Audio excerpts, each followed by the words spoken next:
Hello to everyone, my name is Eugenio Luján and I am Professor of Indo-European Linguistics at the Complutense University of Madrid. I am very happy to take part this year again in this series of lectures of the Eurasia Foundation and the Complutense University, and I want to thank you, my colleague Professor Asunción López Varela, for inviting me once again to give one of these lectures. I think that this is a very interesting project and I am very happy to be part of it. In this presentation, you see that the topic is Earth, Wind and Fire, the conceptualization of natural elements in ancient religions. I want to invite you to join me in having a look backwards.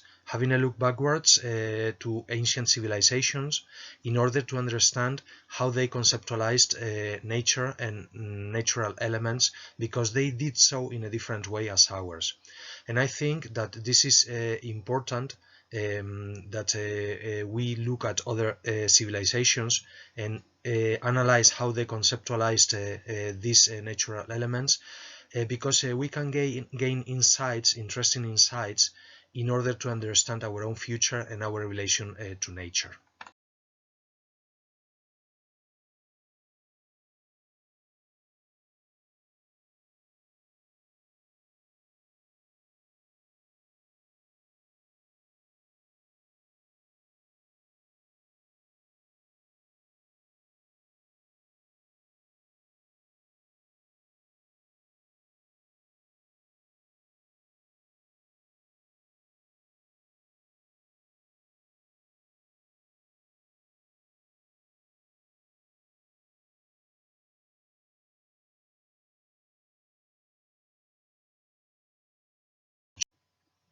Let's start then with some introductory remarks, and by comparing some of our current views about nature and natural elements to the concepts and views that some ancient civilizations had about them.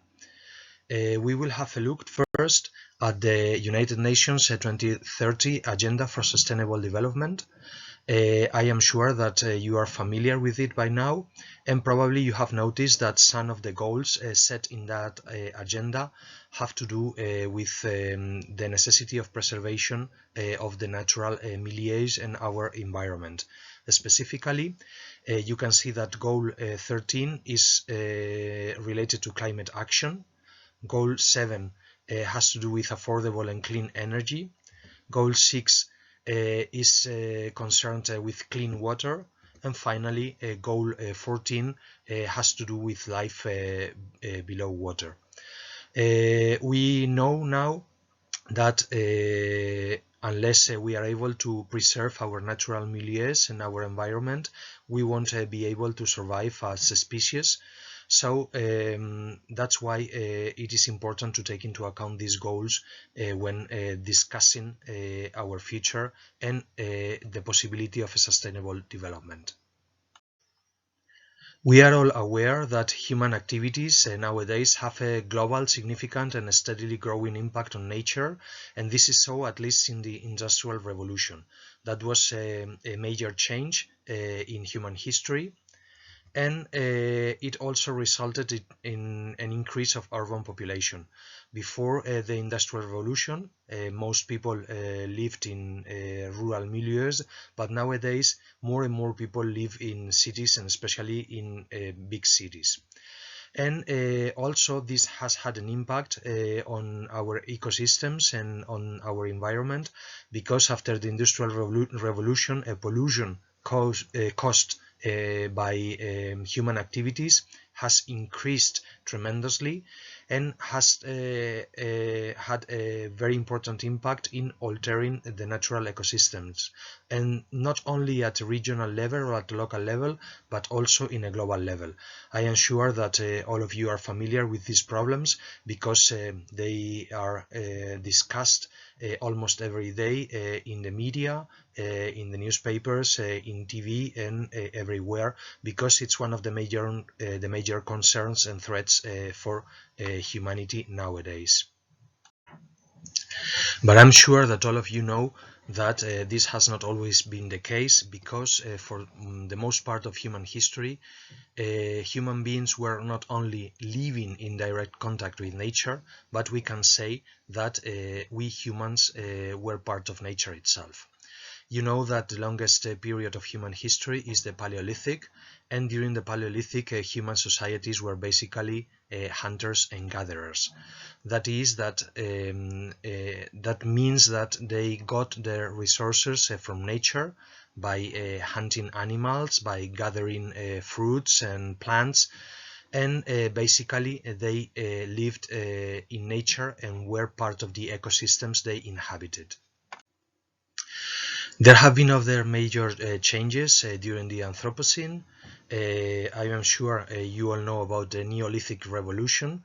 That was a very important turning point in human history, because humans learned how to produce food, both coming from vegetables and from animals.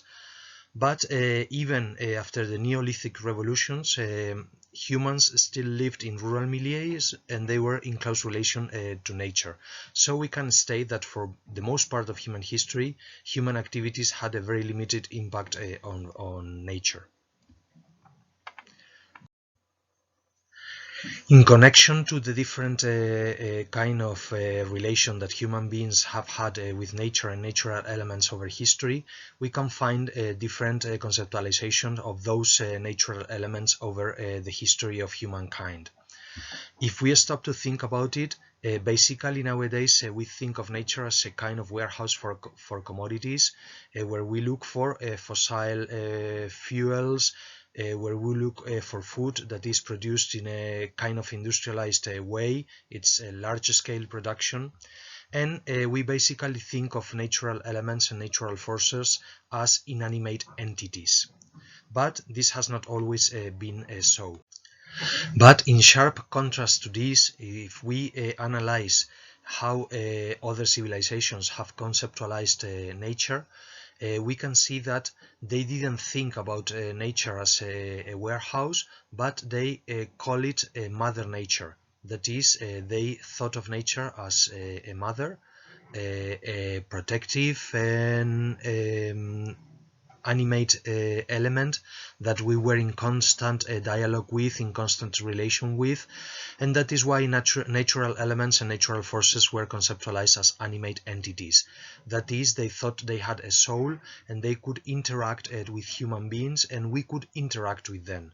That's why in many civilizations, both modern and ancient, different natural elements were thought of as gods and goddesses, and they were offered oblations and sacrifices, and human beings tried to interact with them because they thought that they were agents.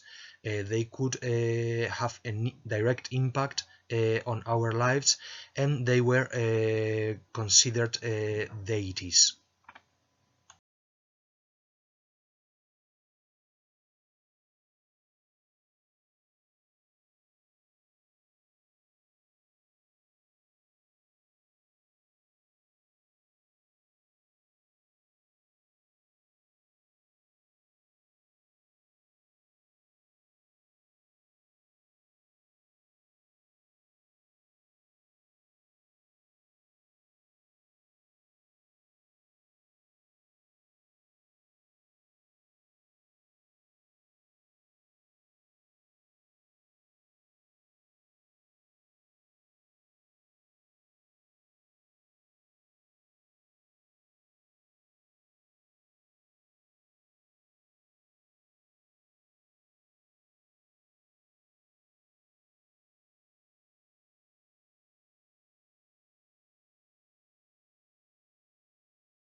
I will provide a second example of a river god here, specifically a river goddess.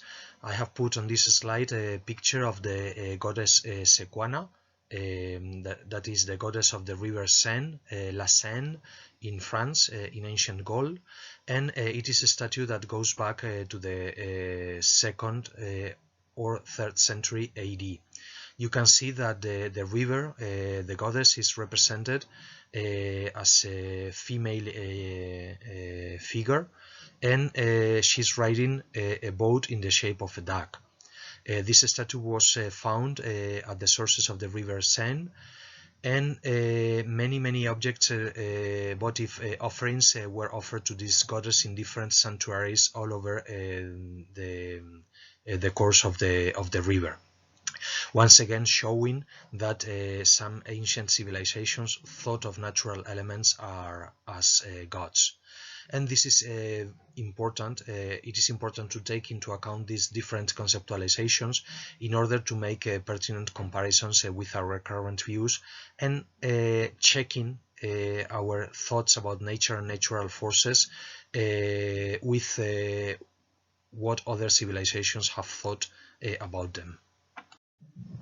These were just a couple of examples, but I'm sure that you are aware of many other cultures and civilizations where natural elements and natural forces were thought of as gods and goddesses.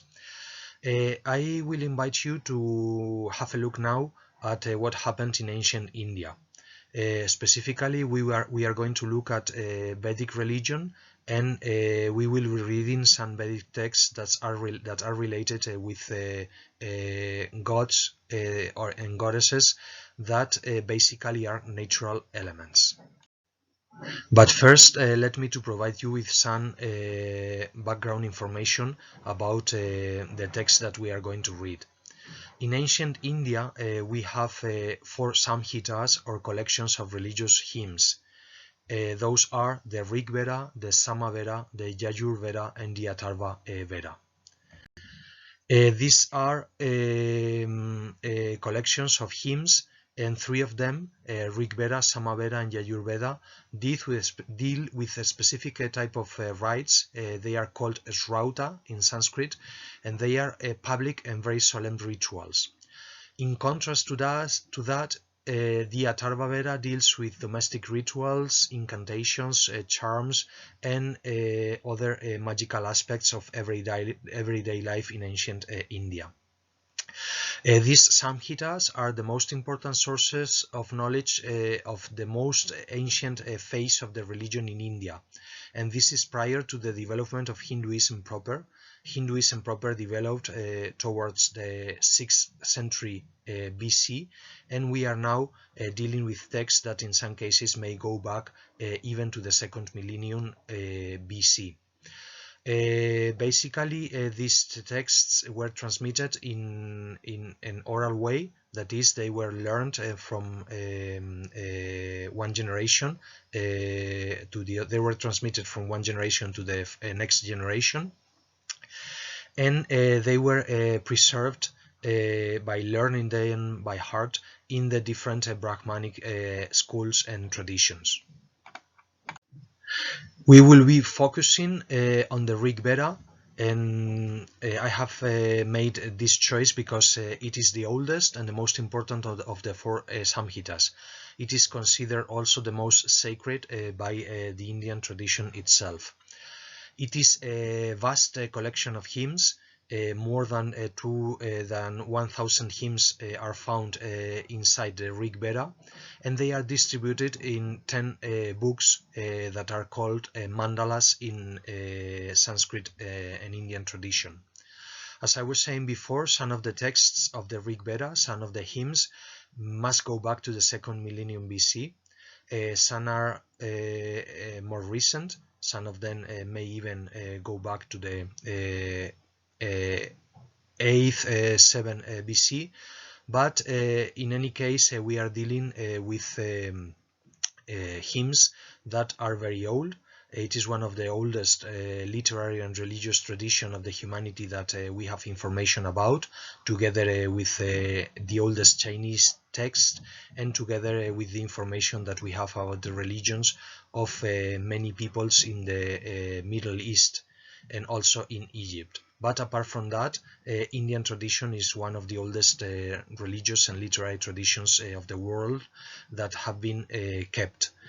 So it provides us with an insight in what people living in the second millennium BC thought, believed, and that's why it is so interesting to have a look at what they thought about nature and natural elements and how they consider them to be gods and goddesses. Vedic religion was clearly polytheistic, that is, ancient Indians adored a big number of gods and goddesses. Some of them had human characteristics, that is, they were anthropomorphic. Some of them were not. And it is very interesting to have a look at these three elements, earth, wind, and fire, and how they were conceptualized, because we will see that the three of them were considered gods, were considered to be gods, but they didn't develop a human anthropomorphism in the same way. So we will be reading some texts and I will be commenting on them so that we can have an idea of how ancient Indians and what ancient Indians thought about these natural elements. Obviously, we could have done this with other elements, but I have selected these three elements because, as you will see, they represent different stages of anthropomorphism, and they are, even if the three of them are considered to be gods, they are thought of in different ways. So let us focus first on Earth. Earth is called in Vedic text Prithvi, and he is usually referred to as Mother Earth. The name Prithvi means the broad one, according to its etymology, and the Vedic poets, the Risis, were aware of this etymology and the connection with the words deriving from that root, because they play with the name in one of the hymns of the Rig Veda. The goddess Prithvi, the goddess Earth, is considered to be benefactive and protective of the human beings, just like a mother. And he is mentioned in several hymns of the Rig Veda. When she is described, we can see that basically they are referring to the physical aspects of the earth itself. That is, the level of anthropomorphism of this goddess is quite limited. But it's better if we have a look at one of the hymns of the Rig Veda that I will be showing you on the next slide. This is the hymn Rig Veda 584, that is one of the hymns of the 5th book of the Rig Veda, and it is the only hymn in the whole collection that is devoted entirely and solely to Goddess Earth, because usually she is referred to or she is invoked in connection with God Heaven, as we will be seeing in the next slides. But now please pause the video and go through the text, read it carefully, and don't be worried if you don't understand it fully. That happens to all of us because Vedic hymns are sometimes obscure and difficult to understand. Take into account that we are separated by 3 millennia from the people who wrote and composed these texts, and they were not trying to present a narrative of the myths or presenting descriptions of the gods they were mentioning in the hymns. What we have in the collection of hymns of the Rig Veda is the texts that were used in different ceremonies. And obviously the people who were participating in those ceremonies knew what the reference that we find in the text referred to, knew the meanings of the allusions, and knew what they were dealing with. But this is not the case for us. So even scholars that are experts in the Vedic text and work with this text sometimes have difficulties in understanding fully what the Vedic poets, the rishis, mean with what the expressions they are using. But now please pause the video and read the text, and we will be commenting on it in a couple of minutes. Okay, so have you already read it? I hope so. Well, as you can see in the first stanza, the Earth is mentioned after it is stated that Earth bears the pressure of the mountains. There are interesting stories about mountains in the Vedic literature, because one of the myths that have been transmitted states that originally mountains were not fixed to Earth, but instead they flew from one place to another. So that was a big problem until the gods decided to put an end to that, and they cut the wings of the mountains so they could be fixed to the Earth forever. And part of the wings of the mountains are the clouds that usually surround the upper part of the mountains, and that's the way the ancient Indians explained the presence of clouds around the mountains. But let's go back to the first stanza again. You can see that in the second part of it, it is stated that Earth brings the ground to life, that is, life is made possible due to Earth. And in fact, when Earth is mentioned together with heaven, there is a myth also that tells us that Earth and heaven were separated from each other. The great god Indra, that is the most important god in the Vedic texts, was responsible for putting a pillar that was called the Eskambha, that separated the earth from heaven, and that allowed for the creation of the mid-space, the atmosphere. And it is in this middle space that life can happen. After that, the earth is also referred to as the gently sloping great one. So the greatness of Earth is once again referred to. The second stanza is a difficult one to understand because basically we think that it is a riddle. That is, they were posing like a problem and hoping that people who were listening to this stanza were able to know what they were talking about. That is, that they were talking about Earth. She's called the Oscillating Lady, and we find a reference also to rains. You can read in the second stanza that Earth flings the swelling moisture forward like a horse neighing for a prize, and this is a reference, most scholars agree on that, a reference to the monsoon, that is the part of the year where in India there are heavy rains that cover the Earth in many places. And finally, the riddle is solved again in the third stanza, when we can read that the earth keeps fast the trees all across the earth, so that the earth provides the soil for the trees and the vegetation, and that again is a contribution to make possible life on earth. And finally, in the second part of the third stanza, we find again a reference to the rains. You can read when the lightning bolts of the dark clouds and rains from heaven, and so on. And again, this is a reference to the monsoon, and it is the part of the hymn where the riddle that has been put forward in the second stanza is solved.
Okay, so now again, please pause the video and read the hymn, and we will come back to it and comment on it after you have read it.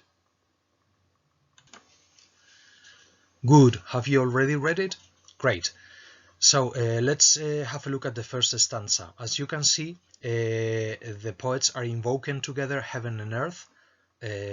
I urgently invoke heaven and earth, the lofty ones worthy of the sacrifice, with sacrifices and acts of reverence. For the ancient poets who also hymn them, set in front those two great ones whose sons are the gods. You can see here that heaven and earth are especially revered, and in this case they are considered to be the father and mother of the gods. And they go on in the second stanza. With newer hymns bring forward into the seat of truth the two ancient-born parents. O heaven and earth, journey here to us with the divine folk. Great is your protection. Once again, you can see here the protective character of earth together with heaven in this case, and you can see that they are considered to be very old. In fact, if they are the father and the mother of the gods, they have to be prior to them. This is something that is not completely clear, to be honest, in Vedic mythology, but as it is the case with all religions, we cannot pretend to find a total coherence between all the expressions and all the mythical allusions and all the mythical narratives that we find within a religion, and in this case within Vedic mythology and religion. And then on the third stanza they go on, and because there exist many occasions for you to provide treasures to the God giver, O heaven and earth, provide for us something that will not be stunted. Do you protect us always with your blessings? So again, you can see that protection is one of the characteristics of Father Heaven and Mother Earth, and they are invoked for protection in many Vedic hymns in the Rig Veda. Let us now read a second hymn devoted also to heaven and earth. Again, pause the video now, read the text, and we will come back to it in a moment. Okay, so let's read it.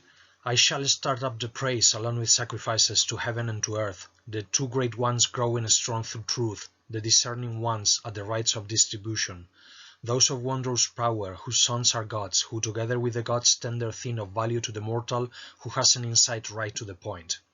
You can see that we have here an initial invocation of heaven and earth, of Yaus and Prithvi, and you can see once more the characteristics of these gods of heaven and earth. They are protective, they are the father and mother of the gods, and they provide goods and protection for the mortals who invoke them. And then in the second stanza, the person that is carrying out the sacrifice and is reciting this hymn says, and I turn my mind to the great and self-powerful mind of the undeceivable Father and of the Mother with my invocations. The two fathers possessing good semen that have made the land white for offspring and immortal in its expanses. It may seem strange that they are called the two fathers, but it has to do with the Advamba compound I was mentioning before. That is, the two fathers are in fact Father Heaven and Mother Earth. And you will see that in the next stanza they are invoked in the other way. Both heaven and earth are called mothers because they are referred to jointly. Let's read it. These their sons, good artisans with wondrous powers, begot the two great ones, two mothers, to be first in their thought. You too protect what is real in upholding the standing and the moving. You protect the footprint of your son who is unduplicitous. And probably this is a reference to the god Agni that we will be discussing later. But you can see that in this third stanza, both heaven and earth are mentioned as two mothers. So it is like if it was interchangeable. That is, that they can be referred to Yava Prithvi, that is heaven and earth. They can be called fathers in dual together, or they can be referred as mothers, the two mothers together, but it is clearly a reference both to heaven and earth.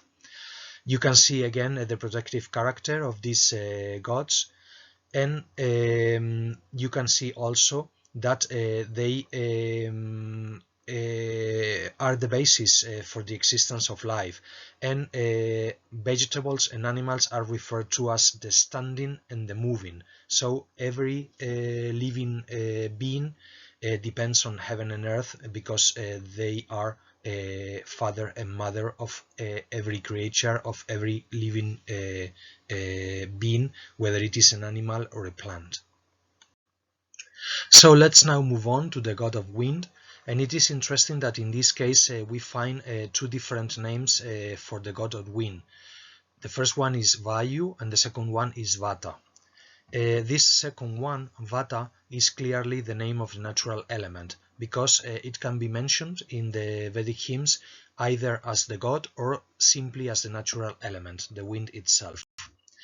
And here we have again one of the hymns devoted to wind. In this case, we are dealing with Vata. That's why the translators have put wind and not the personal name Vayu, as they do with other hymns. Once again, please pause the video at this point, go through the text, read it, and we will be commenting on it in a minute. Okay, after reading it, you can see that even if there is a certain degree, a certain level of anthropomorphism in the description of the wind, but we also find clear references to the characteristics of the natural element. Because, for instance, in the first stanza, they say, "Now I shall proclaim the greatness of wind and of his chariot." Well, they appear to think that wind goes on a chariot, but I mean, it's the only possible vehicle in antiquity at this time. So the fact that wind goes and goes forward and comes back, and it's constantly moving, is explained as if he was riding a chariot. Then they go on, shattering as he goes, thundering is his sound. So clearly these are references to the natural element, even if it is considered to be a deity. And they go on, touching heaven as he drives, turning things red and tossing up dust from the earth as he goes. Clearly, again, these are descriptions of the natural elements, even if it is considered to be a god. And they go on in the second stanza. The dispersed eddies of the wind press forward together following him. They go to him like girls to a festive gathering. Yoked together with them on the same chariot, the god speeds on as king of this whole world. It is the idea that wind can go everywhere, because wind moves, is constantly moving, and he can go to any place on earth and to any place in this mid space between heaven and earth. And they go on in the third stanza, sorry. Speeding along the paths in the mid-space, he doesn't settle down on any single day. Comrade of the waters, the firstborn abiding by truth, where was he born? From where has he arisen? So you can see that basically wind moves in this middle space, the mid space referred to in the hymns, the Antarixa that we have mentioned before, and wind cannot be settled. He is constantly moving. And then we find one of the typical questions that the Irsis, the Vedic poets, made in the hymns. They wonder where the wind was born and where he comes from. And then they explain in the fourth stanza. The breath of the gods, the embryo of the world, this god wanders as he wishes. Only his sounds are heard, not his form. To him, to the wind, we would do honor with our oblation. So clearly they are making a sacrifice here to the god of wind, to Vata in this case. And you can read in the fourth stanza that we are not certain about the aspect, about the shape of this god. We can hear him, only his sounds are heard, not his form, but we cannot see him usually because he only moves, and we can hear the sounds he makes when moving, but we cannot see him. In fact, there is a limited level of anthropomorphism in the case of Vata, but this anthropomorphism, this human shape, is more developed in the other reference to the god of wind that we find in the Vedic texts, that is when he is called Vayu. And so we will be reading another text in which we find the god Vayu.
Let's move on now to a text, to Rig Veda 134, that is hymn included in the first book of the Rig Veda.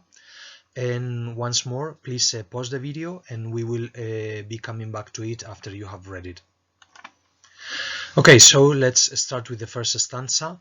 Let the speedy ones hastening convey you here to the pleasurable offering of Vayu, to drink first of the Soma. This is a reference to what I was telling you before, that is that Vayu is the first drinker of the Soma drink, of the sacred drink, when it is pressed and prepared for the gods. And the Soma is called here the pleasurable offering. It is the sacred drink, and so it is pleasant to be drunk, and provides comfort and strength to the gods and to the people who drink it. And they go on. Let liberality stand upright, following your intention, recognizing it. On a chariot with a tin, drive here for giving of Vayu, for the giving of bounty. So clearly it is also a protective god, and he provides riches and goods, and he comes on a chariot, as we have seen before with Vata, the more natural aspect of wind, and less personified than Vayu, but basically they share a lot of traits. And they go on in the second stanza. Let the invigorating drops invigorate you, Vayu, as they are being prepared by us, well prepared, heaven-bound, being prepared with cows, heaven-bound. So here we find allusions to the preparation of Soma. In fact, we are not sure what this drink was made of. We know that it has an effect on the people who drank it, in the sense that they felt euphoria, and they felt that they were in touch with the gods. So it must have been a kind of drug made out of a plant or of another natural element, but we are not completely sure what the ancient Indians employed to prepare the Soma.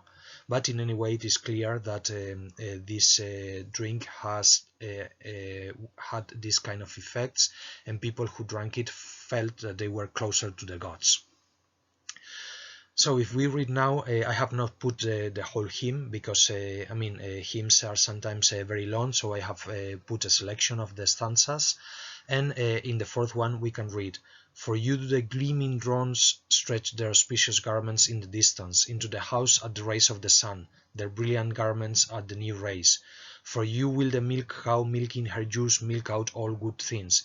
You begat the marrows from the belly of heaven." And you can see here that we have a reference to the fact that probably the god of wind, Vayu, was the father of these young warriors, the Maruts I was mentioning before. And let's deal now with the third example I wanted to discuss with you, and it is fire. Fire in the Vedic texts is the god Agni, and Agni is one of the most relevant gods of the Rig Veda and of the Vedic texts in general. This god is probably the most important terrestrial god among the Vedic gods, and it is very protective and beneficial for humans.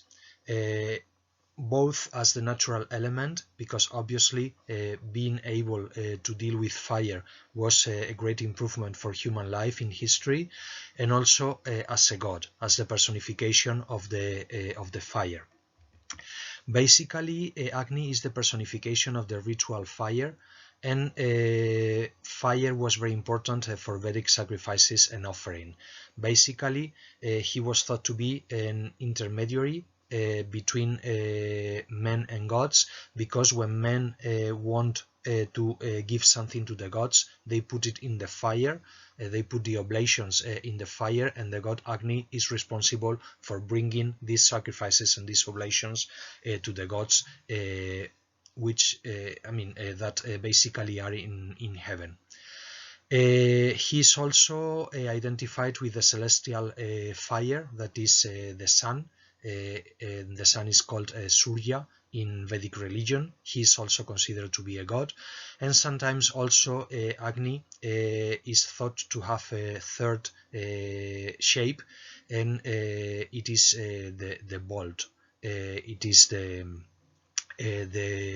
atmospherical representation of Agni. So we would have like a three different way of presenting Agni: as the terrestrial god, that is the fire itself, then as the celestial god, the god in heaven, that is the sun, and then this aspect of the god of the intermediate space, the atmosphere, and then he is identified with the bolt that is born between the clouds, when the clouds come together, in the same way as fire can be lighted by using two stones to produce it. So let's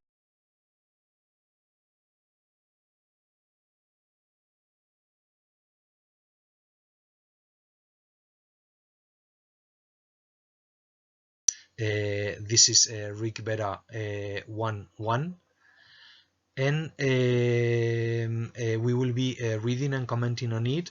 But before we do that, I will invite you, if you are not familiar with Vedic recitation and chanting, to listen to one of the recitation that is available online. If you click on the link here on the right, or you copy and paste it on your internet navigator, you will be able to watch a video and to listen to a traditional Vedic chanting. And this is very interesting because some of these chants have been transmitted from generation to generation since antiquity, and basically we think that it is almost as if we were listening to the original chanting by the Vedic poets themselves, because in the Brahmanic schools they have been very careful to preserve the traditional pronunciation of the text and the traditional chanting and recitation, because otherwise, if they were not recited in the appropriate way, they would lose their efficiency and they would not be appropriately used in the rituals.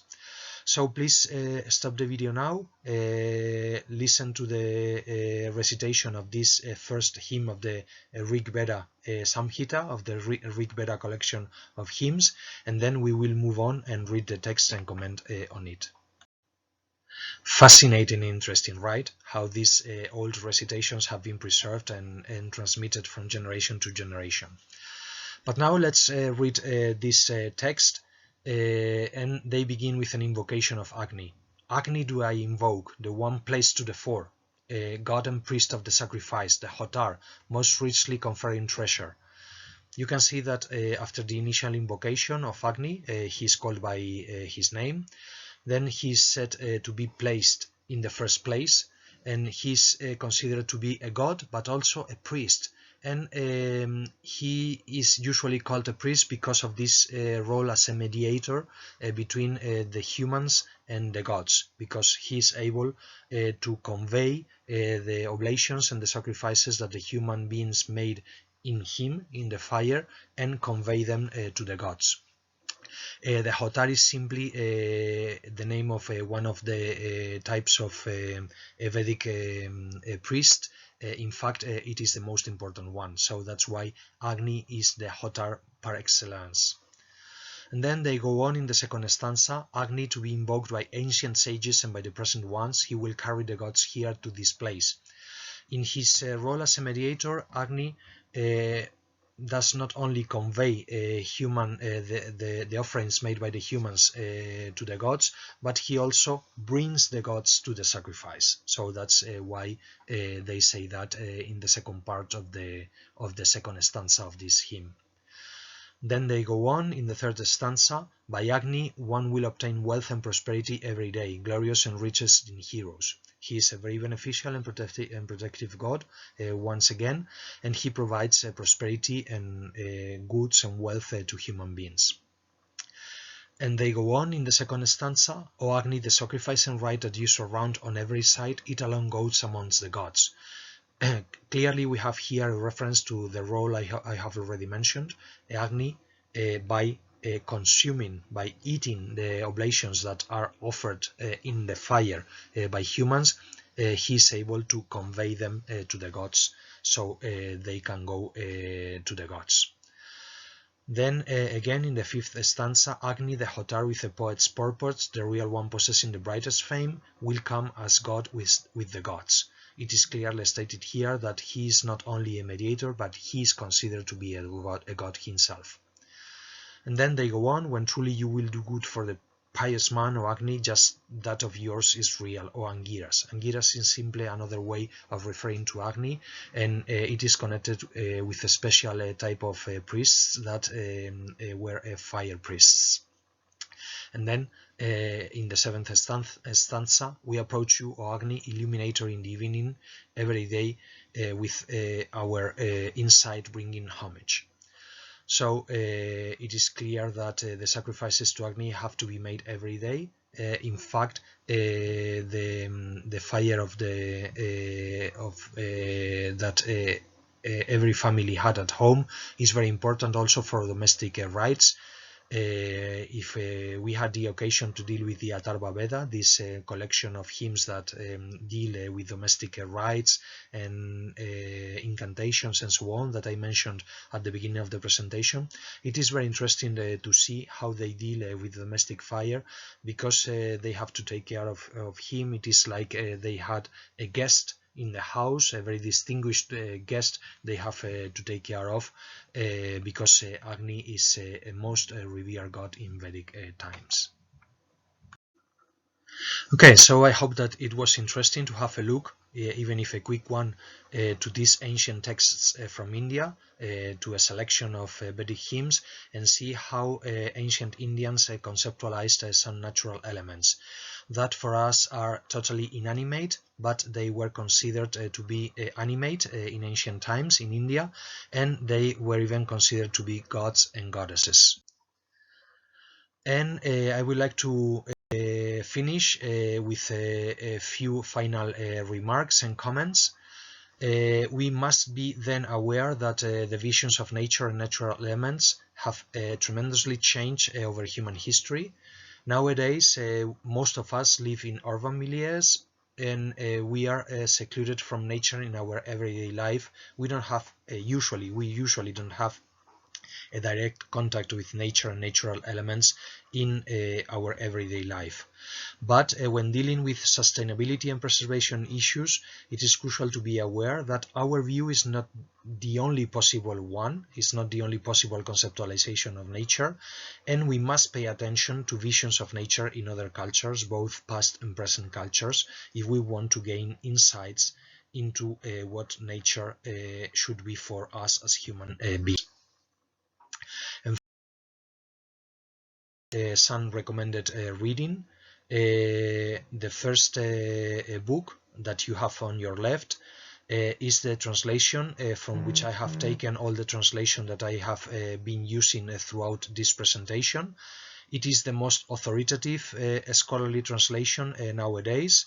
It was made a few years ago. It was finished a few years ago, and it was made by two very relevant scholars in Vedic studies, Stephanie Jamieson and Joel Brereton. So if you want to read more Vedic hymns, I strongly recommend you to use this translation because it is very up to date, and they have taken into account more than 1 century of scholarship in the study and understanding of the Vedic hymns that, as you have probably seen, are not so easy and straightforward to understand. And they have also written a short guide to the Rig Veda. It is the second book I am recommending, the one on the right. So if you are interested in knowing more about the Rig Veda, I strongly recommend you to read this book. And finally, if you want